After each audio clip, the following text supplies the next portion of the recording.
Jusqu'à sa mort brutale à l'hiver 1970, le maréchal Vito et ses ministres ont su garder le pays uni et prospère. Grâce au support financier secret des Américains, des Français et parfois des Russes, selon les conjonctures de la guerre froide, le Monte Blanco a investi des sommes astronomiques dans la recherche. Le programme spatial développé à l'Université de Carcosa fut un succès et une nouvelle industrie s'implanta bientôt au pays, celle de la production, du lancement et de la gestion de satellites. Le ciel immense devait devenir le terrain de jeu de notre petit État. Le Monte Blanco devait aussi être reconnu pour sa culture, embrassant l'audacieux mouvement de libération artistique de l'école de danse contemporaine de Violetta Popovic et de Robin de Châteaulapin.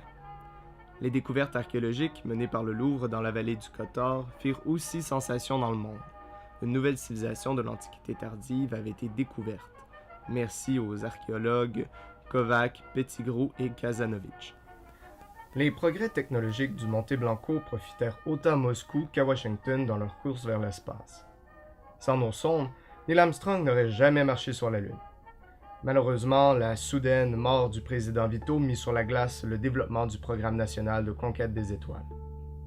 Au moment où l'on croyait que la gendarmerie noire avait réussi à mettre fin aux activités de l'organisation terroriste Le Bouc Noir, un étudiant issu de la minorité albanaise persécutée s'est jeté un matin de janvier sur notre chef, armé d'un poignard.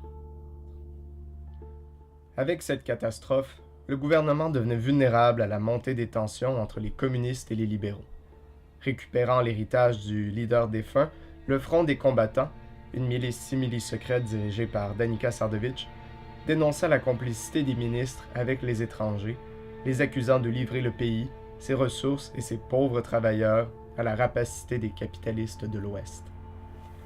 Les villes minières de Riga et de Pristina se soulevèrent pour défendre leurs valeurs marxistes bafouées, et le front devint une entité politique menaçante pour le pouvoir. Encouragés par la Russie et aidés par les syndicats, ces militants s'organisèrent rapidement en armée du peuple. La tentative des ministres de dissoudre pacifiquement l'organisation fut vaine. D'un commun accord, Wilhelm Kierkowski, Gabriel Noraczka et Harold Köftun déclarèrent l'état de siège et envoyèrent plusieurs bataillons armés, dirigés par la générale Dobra Gretchenko, rétablir l'ordre avec les toutes dernières armes mycologiques paralysantes du docteur Karnikov. Encore amer de son limogeage en 1955 et proche des idées socialistes, l'ancienne ministre de l'Extérieur et général Gretchenko trahit son beau-père Köftun et joignit ses forces à celles du Front des combattants. La nouvelle fut terrible pour le gouvernement et Skop se joignit sans violence aux communistes, coupant ainsi le pays en deux.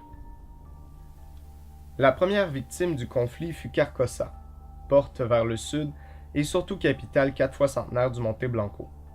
Les combats devaient attendre la fin de l'hiver. La rivière délimita bientôt les deux camps, laissant au nord les quartiers ouvriers rejoindre la cause communiste et le sud de la ville être fidèle au gouvernement. Les pro-communistes de leur côté rappelèrent l'implacable Franjo Petrovic de sa fuite en Argentine pour mener une purge et faire emprisonner tous les opposants menaçant le front. Pendant ce temps, on lynchait et emprisonnait les communistes de Ragouzy à Pokdovar sous la gouverne de Marko Kierkowski, aidé en espionnage par Jebedia Pettigrew. Pendant plus d'un an, les communistes tentèrent de franchir la rivière, une année durant laquelle l'artillerie postée sur les deux rives fit entendre leurs détonations assourdissantes. Le gouvernement fut déplacé à Ragouzy et les réfugiés affluèrent en grand nombre à Pokdovar et à Belleville. La faveur tourna finalement à l'avantage des communistes, ceux-ci contournant par les montagnes les défenses et encerclant les quartiers sud de la ville. On accuse encore aujourd'hui Adam Köftun, alors gouverneur de la ville, d'avoir plié devant sa femme, la générale Dobra Gretchenko. La victoire était retentissante pour le Front des combattants. Le gouvernement, réunissant principalement les libéraux, avait perdu toute son artillerie. La capitale fut réorganisée et Lorena Kovac devint gouverneur, conseillé par son époux Franjo, chargé de purger la ville. Perdant du terrain et ne disposant plus que de la flotte et de quelques bataillons, le gouvernement réfugié à Ragouzy engagea son principal allié, la France, dans le conflit. Les Français avaient dès le début de la guerre proposé leur aide, mais les ministres avaient refusé pour éviter de donner raison aux accusations de collusion avec l'étranger qui circulaient. Il faut rappeler que les industriels français étaient propriétaires à 50% des mines du pays, un investissement que la France n'était pas prête à perdre.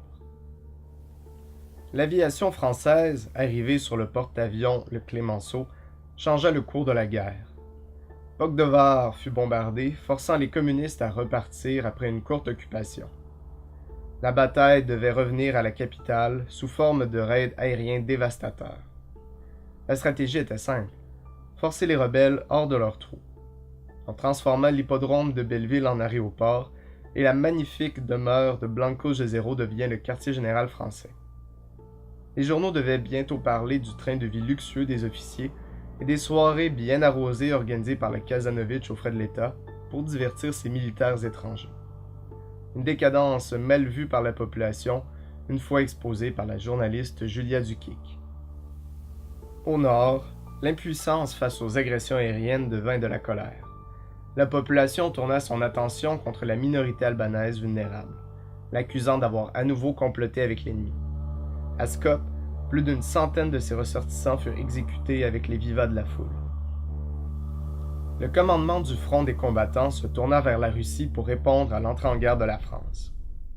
L'URSS répondit sans attendre à la demande et l'équipement antiaérien ainsi que des troupes et du ravitaillement furent dépêchés dans les ruines de la capitale, où Kovac et Franjo tenaient toujours bon.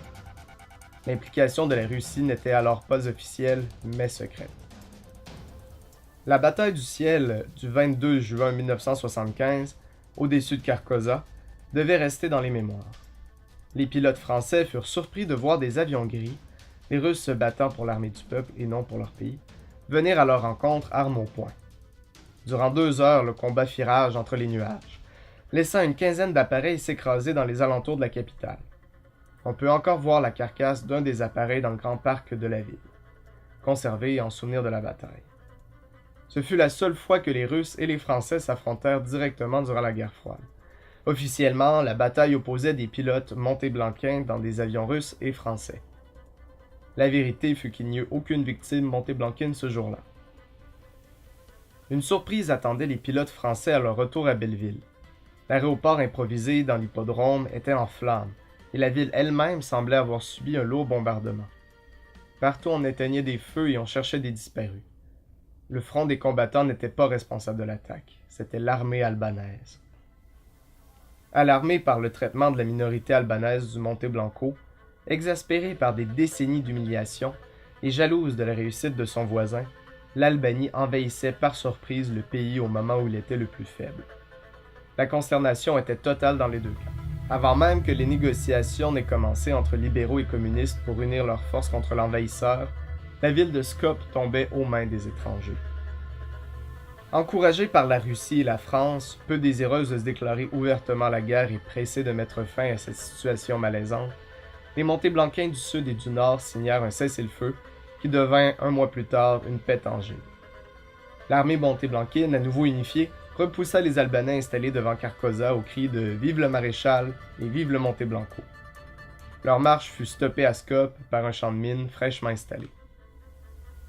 À bout de souffle, ne pouvant plus compter sur leurs alliés et craignant de s'enliser dans une guerre de tranchées contre son voisin, la nouvelle fédération du Monte Blanco négocia la paix avec l'Albanie. Skopje devait leur rester, mais les Albanais devaient payer pour les dommages causés par les bombardements à Belleville.